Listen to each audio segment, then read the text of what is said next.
This is the Nintendo Switch 1 first party lineup. And the reason we're talking about this today is because a lot of people want to be nostalgia blind and try to argue that this lineup was better than what we got on the Switch 2.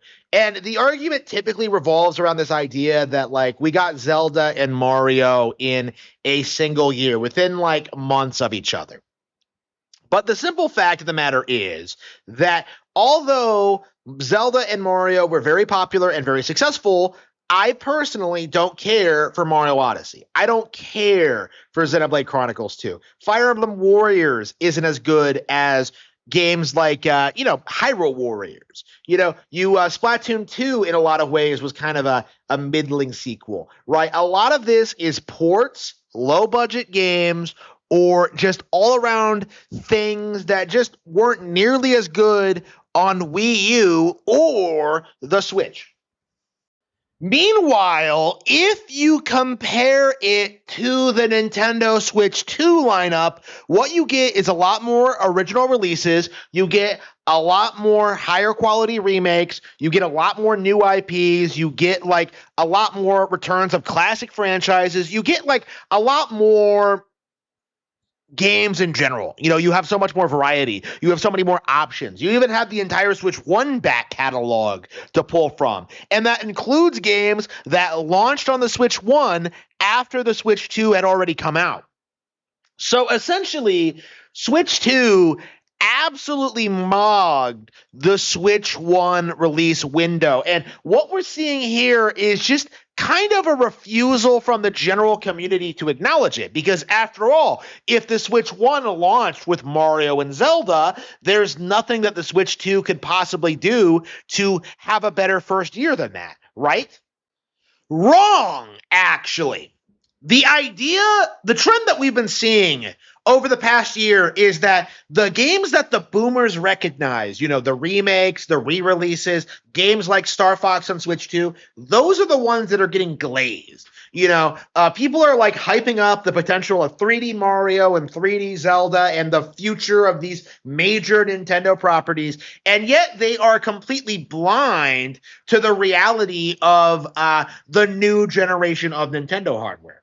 They aren't accepting that something like Donkey Kong Bonanza is successful, that something like Mario Kart World is successful, that Pokapia is successful, that Tamagotchi Life is successful, because to a lot of these people, these are games that they didn't grow up with. Look at something like Kirby Air Riders, right? When that game was announced, people freaked because the original Air Ride was seen as a massive failure, that nobody played it on GameCube, that nobody cared about it, and for a long while, people thought that producing that game would be a waste of time because it simply wasn't a heavy hitter like Mario Kart. There was no consideration given to like the pedigree of the creators or like how it differentiated itself from Mario Kart or like the fact that it could cultivate its own niche and be more Kirby focused and that like the idea that it could be a good game. All the YouTubers cared about was this idea was that like, well, I can't grift off of this. Why are they talking about it so much? Why are they doing all these Nintendo Directs? Why are they talking about this game? I don't care about this. I want real announcements. I want Mario, Zelda, or Metroid. Like, if it's not one of those three things, I don't want to hear about it. Like, that was the mindset of these people. But Air Riders came out and was a phenomenal game, has continued to impress people with just how much content there is in it and how much fun it is to play. And as a result of it, the game has like more than doubled the sales of the original. Now, that's not something that people would acknowledge because I think most people would do this thing with it. They would try to say that like, well, it hasn't sold as well as Mario Kart World. So it's a failure. That is the wrong way to look at it. Okay. Kirby isn't as big of a brand as Mario in general. It has a completely different team. And this idea that like Kirby needs to endlessly like compete with Mario or sell as much as Mario to be relevant is just not true. It's something that we do absolutely have to like speak out against. And honestly, like one of the big hopes we've seen in regards to like the Switch 2 in general is this idea that like the console is being carried by Japan. It's the Japanese buying games like Kirby Air Riders or Dragon Quest XI or that, like, they're the ones that are like supporting all this console and all of its games. Splatoon is only popular in Japan, is a cope I hear a lot. And this is something that, like, I feel like people really do need to accept. They really do need to understand that, like, Nintendo has positively dominated, like, all of these genres for decades now. Okay. It's not just about Mario and Zelda anymore. Okay. Like, so many of their franchises are iconic. So many of them are popular. So many of them are doing well. And yet, we keep hearing the same old song and dance whenever one of these games gets announced.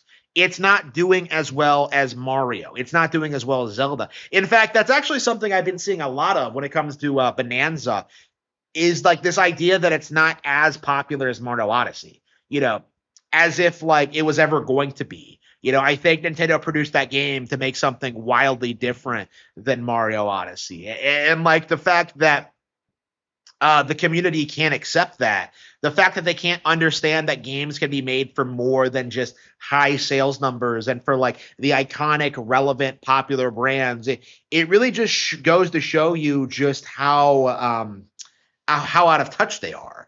They really don't understand the creativity. They don't understand the appeal. They don't understand that like games can appeal to different audiences. They don't understand like demographics. They don't understand anything. And that's the mindset we're in right now. That's what we've been seeing with people who have been complaining about the Switch 2's launch lineup. Is people believe that the entire console revolves around Mario and Zelda, when in actuality, what we're seeing with the Switch 2 is a more healthy ecosystem where we have a variety of different games featuring a variety of different characters in a variety of different genres that appeal to a variety of different demographics that don't have to overlap that much. Like, that's the thing that people don't understand, is that games like Tamagotchi, games like Pokepia, they can have their own successes outside of the Mario and Zelda like core audience. And for too long, I've seen people like try and say that like cozy games or like games like this don't count because they're lower budget or because they're not mainstream enough or they're not popular enough or they're not real games. But like, I think the end result of this is that like it's becoming clear just how important these supposedly B-list Nintendo franchises actually are. Animal Crossing in a lot of ways is bigger than Mario and Zelda.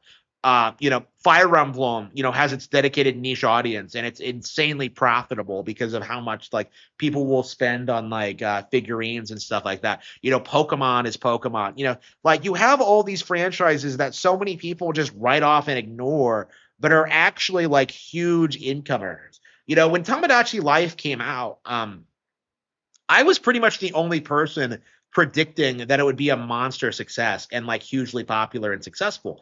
Everybody else kind of laughed at me, but the simple fact of the matter is that game took a decade to produce, released, and will continue to be like a pretty major title for Nintendo Switch going forward. And that's just one example. Okay. We're seeing a lot of instances where like 40-year-old boomers are writing off everything that doesn't have like, street cred or like a supposed relevancy. The same people that sneered at Star Fox Zero are clapping at Star Fox 64 being remade again. Like that's kind of what we're seeing. Is if it's not something that they can use for clout, for attention, for clickbait, something that they can hype up and like sell to people, like they're just not really interested in it. And this is becoming a real like problem in the community, because I think it's very clear that the Switch 2 has had a far better first year than the Switch 1 for a lot of reasons. Not only because of the better first-party support, but also because of just the better third-party support. The Switch 2 has had a lot more high-quality third-party games than any other Nintendo console before it. And a lot of people are coping and seething about this. You see a lot of people screaming about how nobody supports Nintendo, buys Nintendo for third-party games. But like, the reality is that that's been changing over the past year. And what we've been seeing is that a lot of these grifters and these online personalities can't bring themselves to admit it because in their minds, Nintendo should only be about the Nintendo games. And if the third party games somehow like stop Nintendo from announcing first party games, like, and that's just causing problems for them. It's a giant cope, and it's something that we should be like openly speaking out about. And I'm sure we're in the early stages of that now, but a year in, it's very clear to me that the Switch 2 has been phenomenally successful. It's well on its way to outpacing the Switch 1, and it has done a lot to give a lot of attention and hype to a lot of new Nintendo games, stuff that isn't directly associated with their biggest brands. We have not gotten a new Animal Crossing. We have not gotten a new Mario or a Zelda, but we don't really need them. Like this generation seems to be about Nintendo handing over the reins to younger people at their company and just producing absolute bangers with like pre-established IPs. Okay. Pikmin 4 was wildly different. Bonanza was different. Star Fox was different to an extent. Like we're seeing the company like grow and evolve in real time. And at this stage, I think it's safe to say that like the Switch 2 is better than everything that's come before it. And I'm just very frustrated at just the sheer amount of people who want to be like blinded by their love for the Switch 1. Like the Switch 1 was a great console eventually, but it did have a slow start. There was nothing on it when Breath of the Wild premiered. A lot of people had issues with like the amount of ports on it. Like the big game in April was Mario Kart 8 Deluxe, right? Like we had situations like that. People seethed about ARMS, right? I'm not too keen on Xenoblade Chronicles 2. Like the Switch 1's first year wasn't nearly as good as people remember it being, and it's high time that we acknowledge that.